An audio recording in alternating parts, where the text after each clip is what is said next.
Hi everyone and welcome to our Facebook Live. Today we're celebrating Mothers at Facebook in the lead to Mothering Sunday this weekend.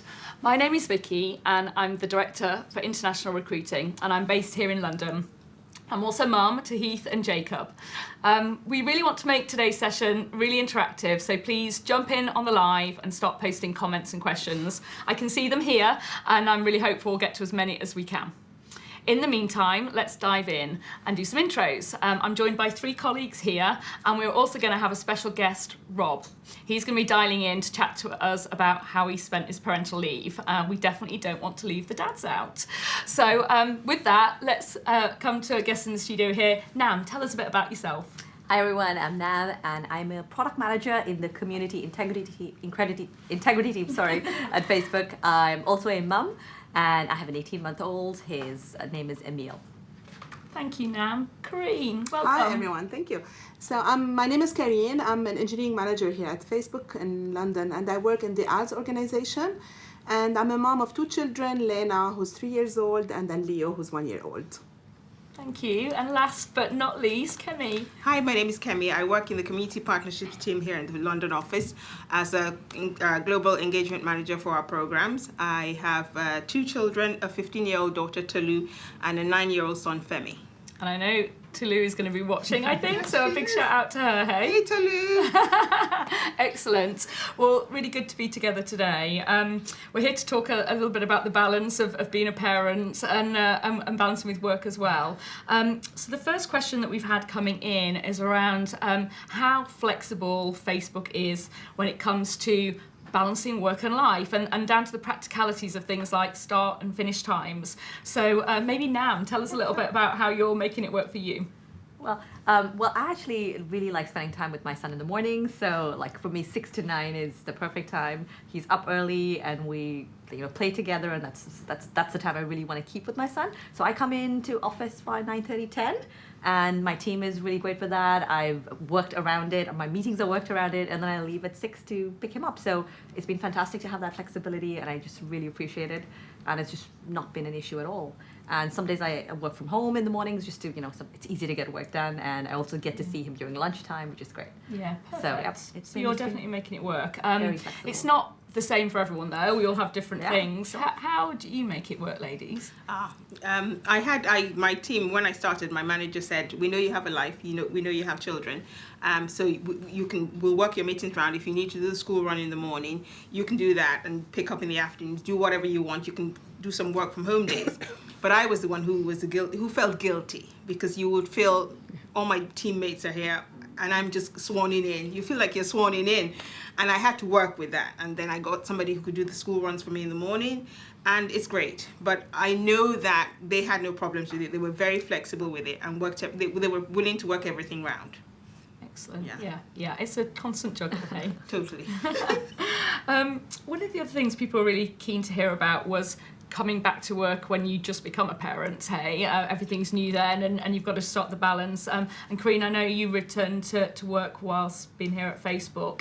Tell us about how you managed that transition from being off to coming back to work and getting that juggling act right. Yeah, it is. So I came back to work in November last year after being on maternity leave for 9 months.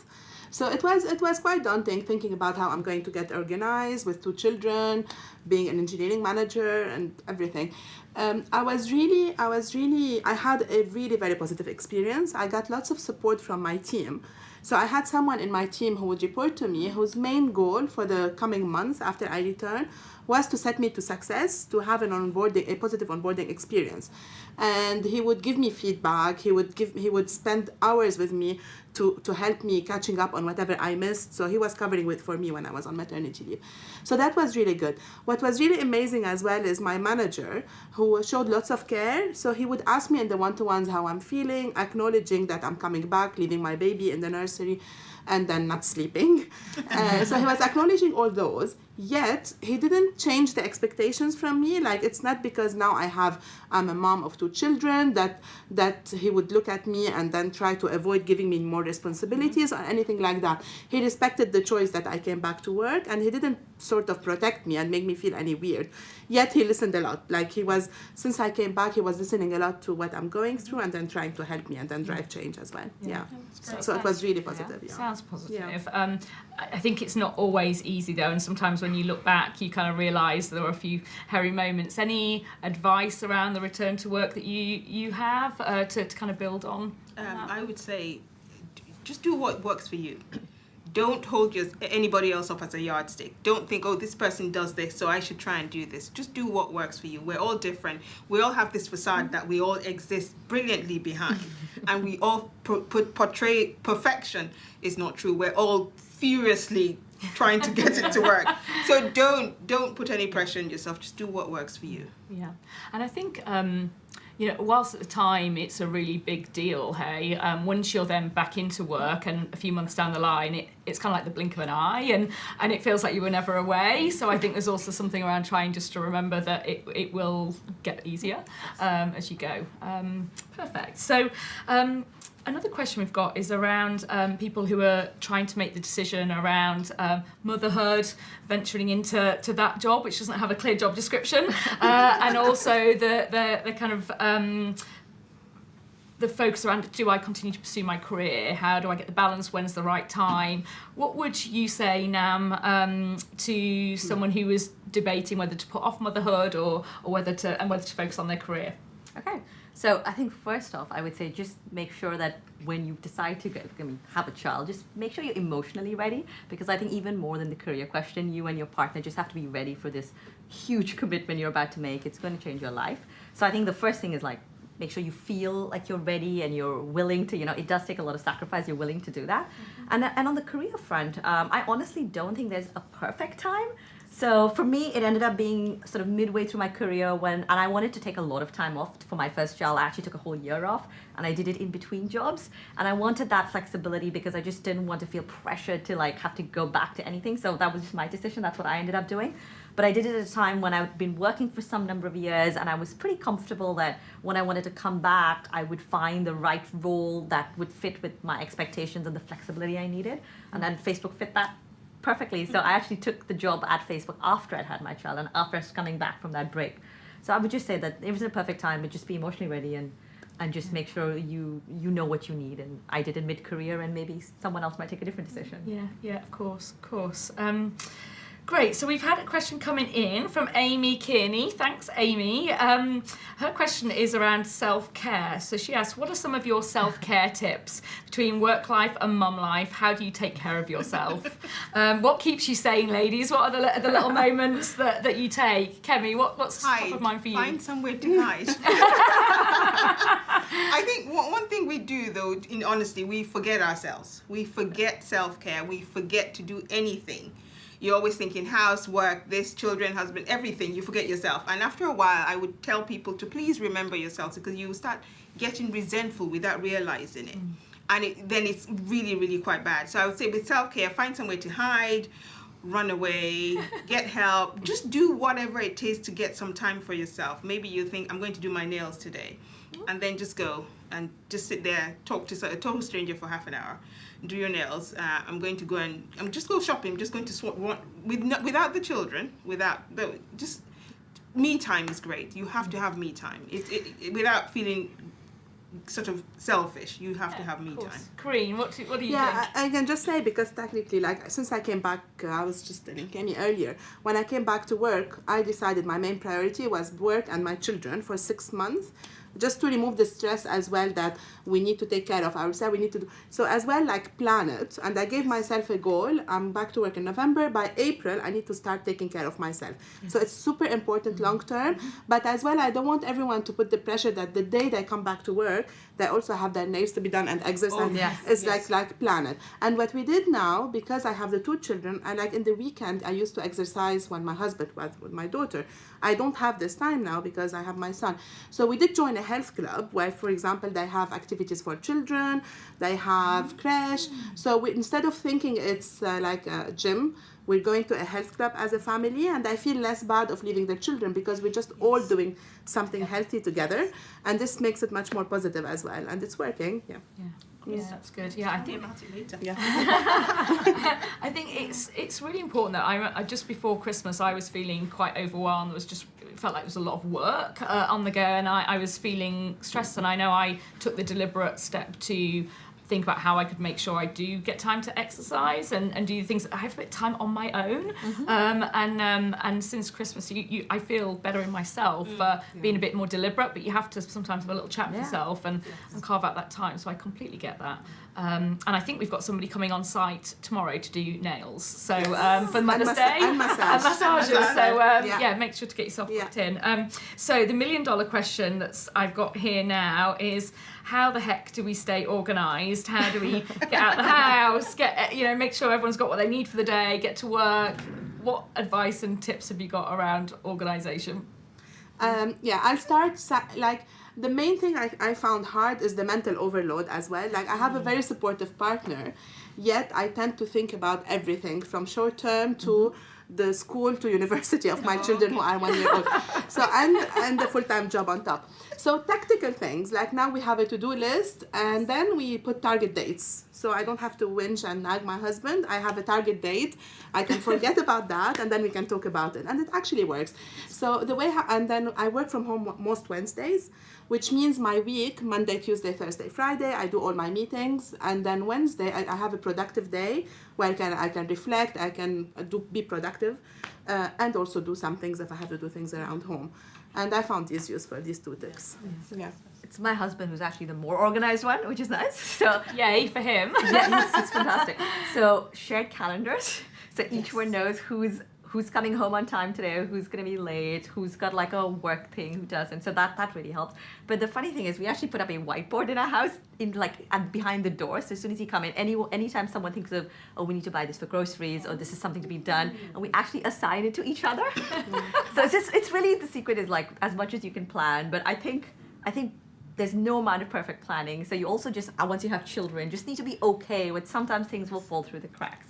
And you just need to learn how to sort of roll with the punches. And I guess that's Kemi, what you would say. Hey, Yeah, right. Kemi is a You roll get with the better at punches that. kind of girl, I think. Yeah. You plan. Planning is great. We have a calendar in the kitchen where we put, if we have trips and stuff, whoever puts their trip on the calendar gets to go first. So if we have the There you go. exactly, That's so how you you run the moment you have a trip. I'm going to put it in the calendar. So you have your calendar and you have your shopping list. You have your plans. But sometimes you have to give yourself the opportunity to not feel bad if you think, exactly. I don't have bananas for my son's lunchbox Yes, tomorrow. it's exactly. And you find that out at sort of 9 o'clock at night, and you think, will Tesco deliver it tomorrow morning at 7? Sometimes they do if you're lucky.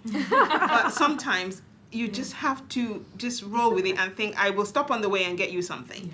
But I think sometimes we're really hard on wanting to be perfect and wanting to have everything working right. And I think it's great to do that. And we can aspire to that. But if it doesn't, it doesn't. It's not, life continues. Absolutely. You're right. Absolutely.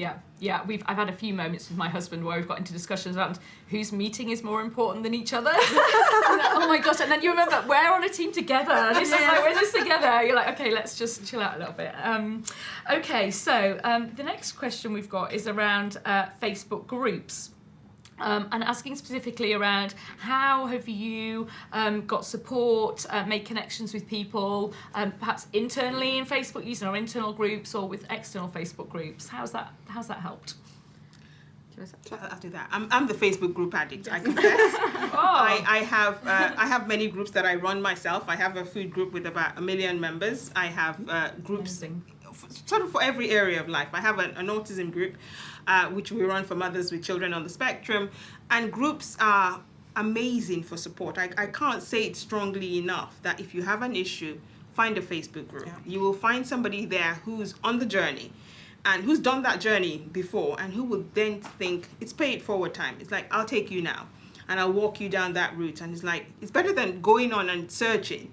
If you have any symptoms and you think, let me just search, and you think, no, never do that. Find a Facebook group that will support you, because you will find one. And I always tell people, if you can't find one, create one, because there are other people looking for that support out there. So it's groups, and internally as well. That's where I say internally, Facebook groups internally, sort of the life source of the organization, you find out everything that's going on. So I do actually spend at least half an hour a day, sometimes on the way in, looking through Workplace, because then you find some projects that you didn't know. That's how I found out about my new job, because I volunteered to work with them on a particular project they were working on, and I thought, oh, I think I like this place. So it's groups have all the information in one place, which is great because everybody there can help you. Fantastic. And I think, Corinne, you've been involved in organising one of our working mums Yeah, groups, is that so right? we have a Facebook parent group, and then we had a colleague who came back from maternity leave, and she posted like, "Can you share with me tips?" And then we all started sharing tips, etc. And then I suggested, let's go have lunch. So from this group we had lunch, and there were moms and dads, and we all like did some brainstorming sessions, etc. And then we agreed to make it a monthly thing. So from a workplace post, from a Facebook post where people shared help, we're going now to meet monthly. We're going to post notes internally about tips on specific topics. So it's like internally and the same. Like I met some of my best friends' moms through Facebook. We were pregnant at the same time, so we started the journey together, and I'm hoping up to like University. Fantastic. Yeah.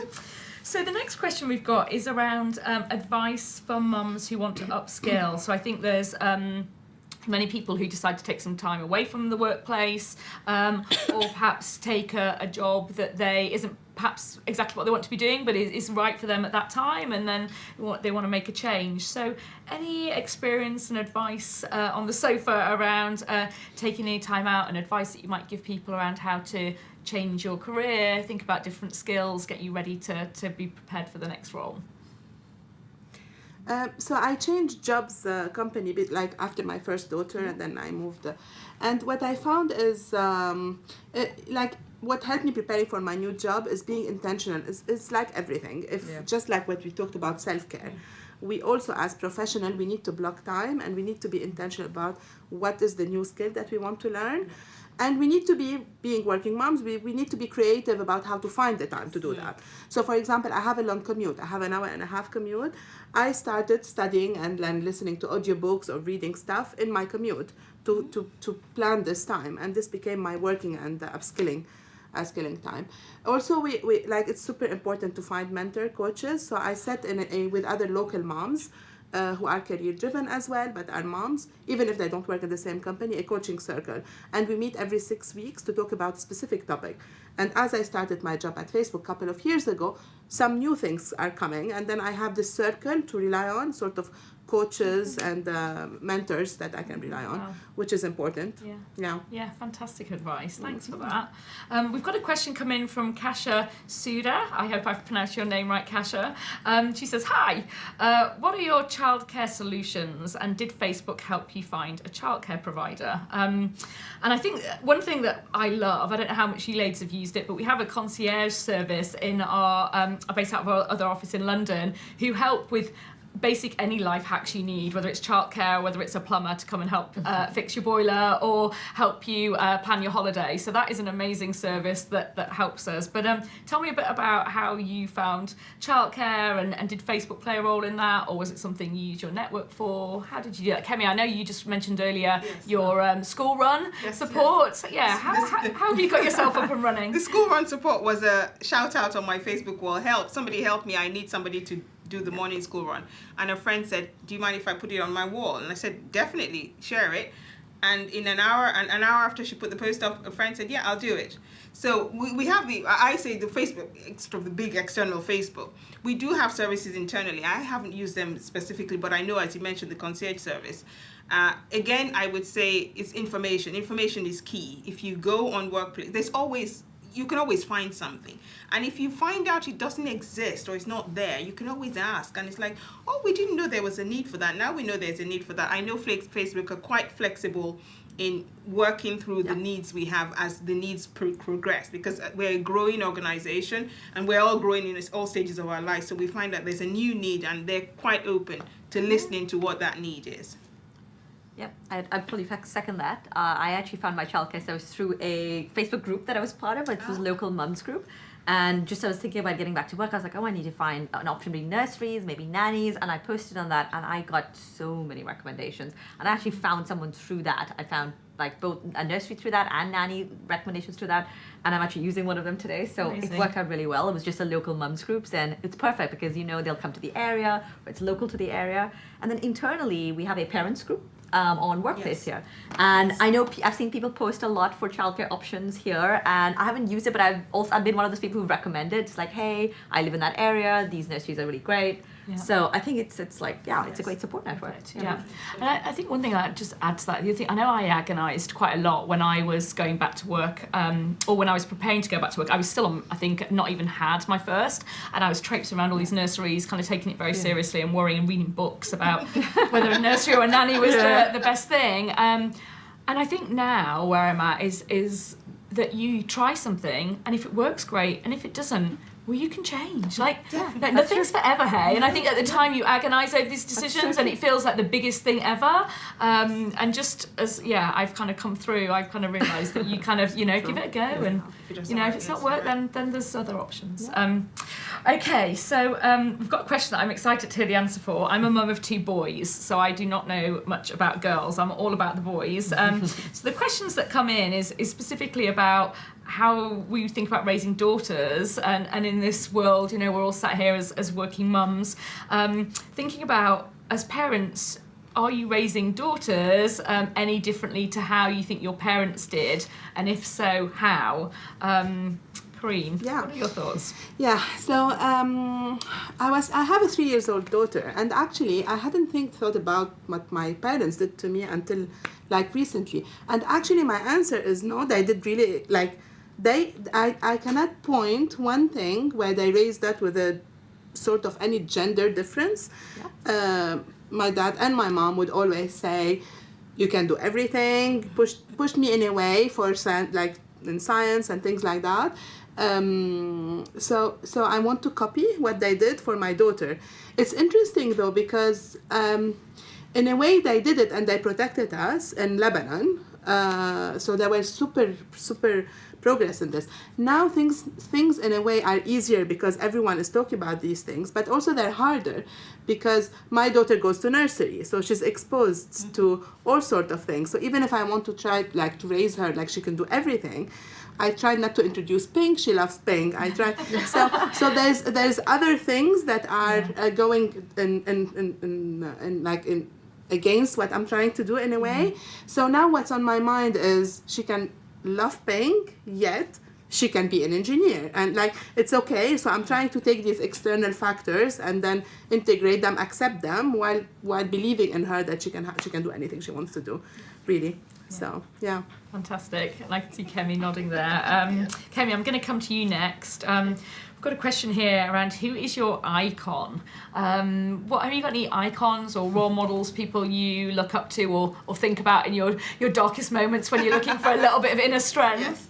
I tend not to have icons in the external world because they're, as I said, as I talk of that facade that we're all behind, if you choose a public figure as an icon and think, oh, I want to be like them, you don't know what they're doing in their everyday life. You don't know what challenges they're facing. My icon is my mother. She raised 5 girls. Oh my gosh. We were 5 daughters, and Lord, I won't use the words I want to use. We were raised to kick whatever it is. We were raised without any limitations. You could do whatever you want. 5 girls, she has two medical doctors. We were raised in Nigeria where there's a patriarchal society. We had none of that. So she raised us. She had a business. I remember she started her poultry farm business with 24 chickens and 1 goat. And she had the biggest poultry business in our city.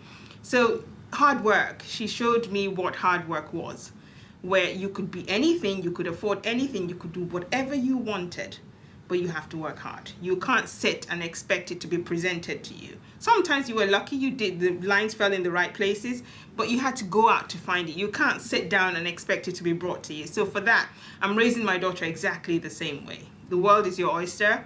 One thing my parents used to say, your education is your legacy. We will leave you nothing but your education. So the same thing for my daughter. Go out there, I will give you the best I can, make whatever sacrifice I can, but you have to work hard. So yes, my mother is my icon. She is amazing. 87 years old. I have an icon now as well. Yay! Yes. Yeah, she sounds like a good one. We can Oh, all sure. spice that. I think Yes. I also I don't kind of have big kind of thoughts about people in the media or the press, but I often look to my friends. I've got some friends who I'm like, Yeah. wow, how do they manage that? You know, they have great jobs. They but seem to manage it all. But then I also see them when they've got their own self-doubts or their worries or some of their trials and tribulations and how they've managed those things. And I definitely take a lot of learning and support from the people who are around us, hey. So we are having a big focus on the mums right now, but we don't want to forget our dads. So now I'm gonna introduce Rob. Rob works in our recruiting team. Why don't you introduce yourself, Rob? Welcome to joining all these ladies. Yeah, more than happy to. So I just want to initially say thank you so much for allowing me to be a part of this. You know, you guys are the superheroes. You know, like I think gender parity that will only come through dads being empowered to take more of a responsibility at home. But I'm a technical sourcer in the recruiting team, and I'm also the proud dad of a newborn. So I've got a little boy called Alfie. He's 2 months old. Ah, fabulous! Congratulations! And we all know you must be feeling pretty tired right now. So you've got a big smile, which is fantastic. I've never for been joining this us. tired in my entire life. Only another 15 years. Oh, don't say that. The first question I've got for you is tell us about the benefits that Facebook offered to dads, and what have you used in the short months that you've had that official dad status? Of course, yeah. So I mean, Facebook offers dads quite a few benefits, but I think like the biggest thing that I have first and foremost is like a really supportive working environment. So my bosses have been really understanding of the fact that, you know, I've got a newborn, and also during the pregnancy that I needed to be there for my partner as well. And I think that really helps, you know, and I think like an adult working environment where you can get your work done how you need to do it helps when you've got a newborn, of course. What I've also been able to use is our parental leave. So most companies will give you like 10 days, which is like a legal obligation, but at Facebook we get 4 months. Wow. So amazingly, I've had a month to like just cuddle my boy, which has been incredible. And I think that's really important for dads as well, because like people think that babies just like they go to the toilet, they eat, they sleep, and they cry. But like kids, they learn in those initial stages about their parents. You know, and I think that bonding with your father is just as important as with the mother. Yeah. So he's actually able to tell the difference now. So he'll sit there with me and he'll know that it's me because he can feel my beard against his face. You know, and it's like, it's that kind of thing. And I think you wouldn't get that if I only had 10 days. Yes. Yeah, of course. Yeah. And so you're just a month in at the moment, but you mentioned you get this 4 months paternity leave, which is a fantastic benefit. What are you planning for? How are you going to use that moving forward? Are you going to take a little bit of time in summer? What are your thoughts? Question. So I'm doing a day a week at the moment from home, which has been really, really handy, because what you find is that it's not just appointments when obviously your partner's pregnant, but when the baby comes, you've got like jabs, you've got this, you've got that. So we're able to like plan stuff around that. So like every day, every week, on the Friday, I take a day off. And then in the summer, I'm going to get another month, which will come in handy as well when he's a little bit older and he can play with me. We're going to run around and everything else. Oh, super cool. Well, you've definitely got a lot of hearts melting, Rob, thinking about that. Tell us about your best moment in the last month or so. What's been the highlight with little Alfie? Do you know what? It's all been really, really nice. But over the past couple of days, he started smiling. So myself and my partner are just sitting there, just making stupid faces, like. And did you bring him into the office? Is that right? I missed it. Yeah, I did. So my missus surprised me yesterday, and she was like, "I'm going to bring him in." So I've been using Red Bull to pick myself up, but that was what did it. That was a natural one. Get my cuddles, isn't it? Yeah. Oh, lovely. Well, look, thanks so much for joining us. You can have some time now, go and take a nap. And we're looking forward to seeing all the pics in the coming weeks and months as he starts to grow up. So thanks so much, Rob. Thank you. Thank you. Oh, that's so lovely, hey. So the next question is around travel. We're in a global business. We're here in London, but we work with a lot of colleagues across the world. So one of the questions around how do you manage travel? What's required? How's it negotiated? What happens if I don't want to travel so much?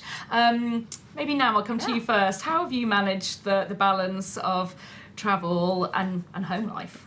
So as a product manager, you do end up traveling. Most people do travel about every 3 months or so. And coming in, I remember telling my manager really clearly, and he was fantastic about it. I said, I cannot do every 3 months. I don't want to do every 3 months. I have a really young child.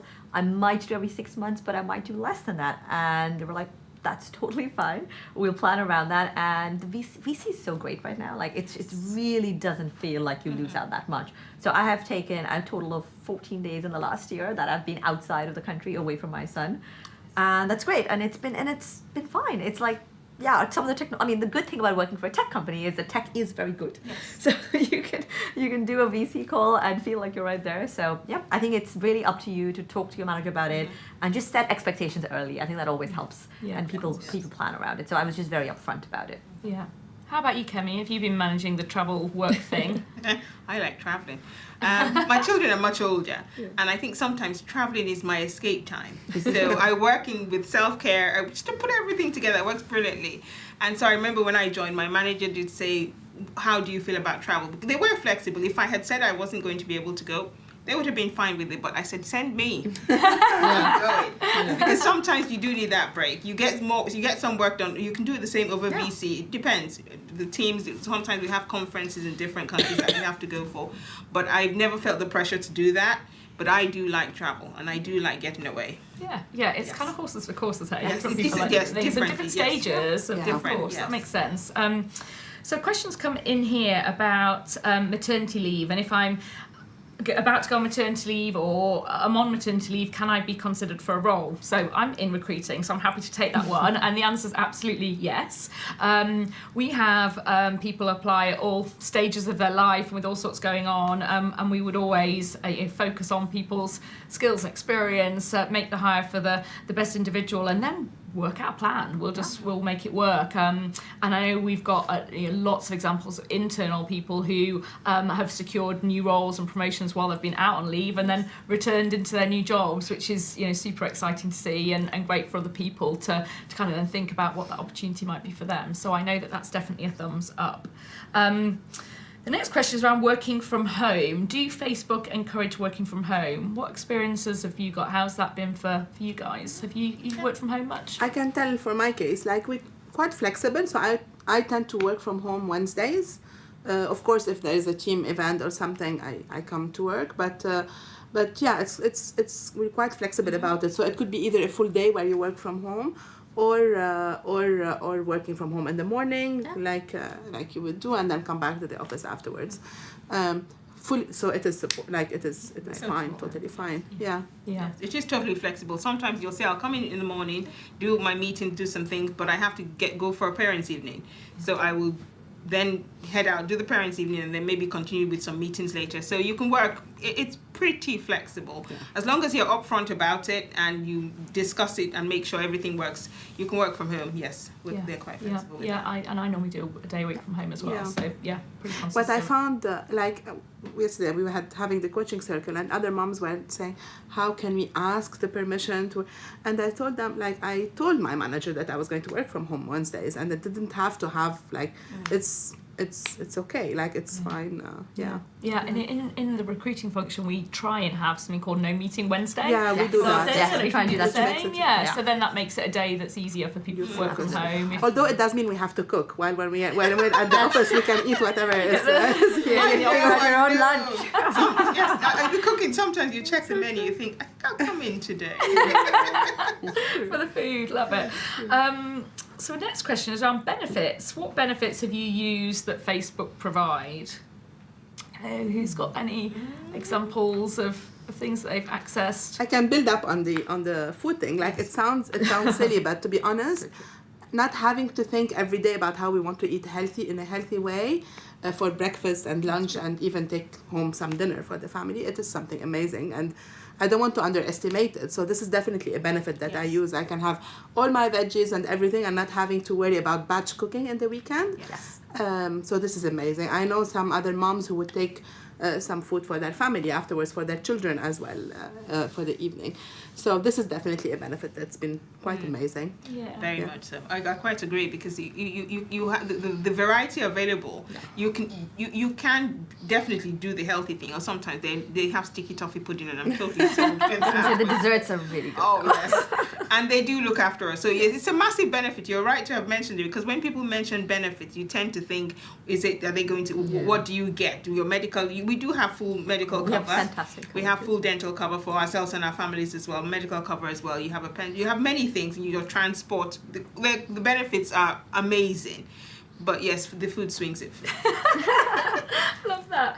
So we're getting close to time. This may be our last question. We'll see how we go. What advice would you give to your younger self? So maybe I'll come to you, Nam. Any advice for you when you were starting out in your career or early in your career about how you were going to get it right? You know, it's funny because I think I would just tell my younger self to just worry less. I used to be such a planner. I wanted everything to fit a schedule, and then when I got pregnant, it was so unexpected. I was like, oh my God, everything's gonna be really difficult, but it was fine. So I think everyone, when you're younger, especially as a woman, you're like, okay, I want to get to this point in my career, and then I'm gonna have a child, and then I'll get here, and you're trying to plan this perfect career ladder. It's probably not gonna happen. It doesn't mean you shouldn't plan, but I was one of those people. I really planned, and it didn't quite work out that way. And if anything, it's worked out better. So sometimes you can't plan for the really good stuff that you haven't thought of. Corinne, what about you? Yeah, I think so. One of the main, we have lots of posters at Facebook about all sorts of things, and the one that's always in my head all the time is, what would you do if you weren't afraid? And so the advice I would tell my younger self is, don't be afraid to ask for things. Like if you need something from your manager, if you want a promotion, if you see a job that you want to apply to, you know, the typical woman thing, I mean, maybe not everyone, but you want to fit all the criteria, you want to overthink stuff before, just ask, and then what would happen, worst case. And I started applying this quite late in my career, and I wish I did it earlier. Yes. And Facebook taught me this when I saw it in front of my eyes. Great Yeah. advice. Fantastic. Kemi, what advice would you have for a young Kemi? Oh, young Kemi. Oh dear. Believe in yourself.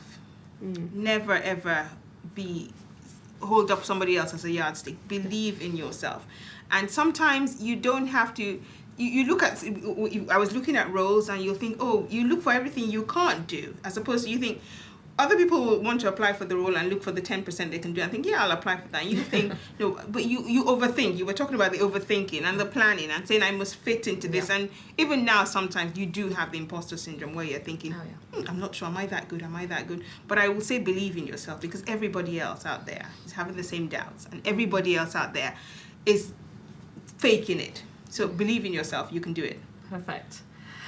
Well, everyone, that's all we have time for today. Thanks so much for all the questions and comments, and a massive thank you to Corinne, Nam, Kemi, and Rob, our dad, for sharing their experiences. Thanks so much. It's been a pleasure to be with you, ladies. Thank you. Take care. Happy Mother's Day. Bye-bye. Happy Mother's Day.